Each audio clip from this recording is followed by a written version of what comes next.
Le ministre d'État, ministre des Affaires étrangères, a présidé ce matin la réunion bilatérale à Côte d'Ivoire-Libéria sur la sécurisation de la frontière commune.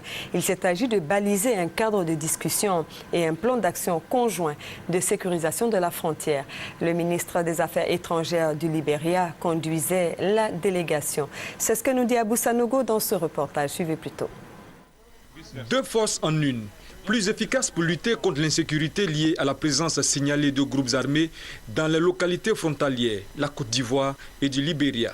Ces deux pays ont jugé nécessaire de s'attaquer aux réseaux armés à travers des actions conjointes.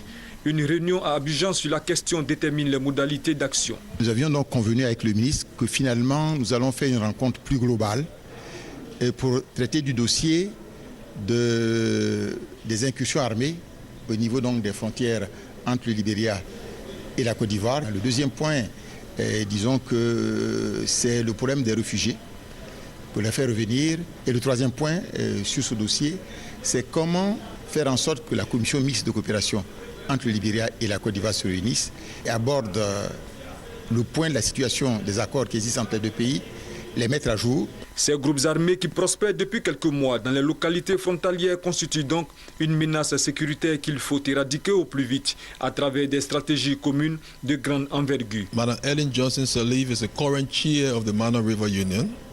En tant que chairman de la Mano, notre présidente a pris la décision, depuis son arrivée au pouvoir, qu'aucune parcelle de terre du Libéria ne sera utilisée pour déstabiliser nos voisins, que ce soit la Côte d'Ivoire, la Guinée ou la Sierra Leone. Notons que cette réunion a évoqué d'autres dossiers relatifs à la situation des réfugiés et des ex-combattants ivoiriens au Libéria, de même qu'au dossier portant sur les véhicules de combat interceptés par le Libéria et en attente d'être remis au gouvernement ivoirien.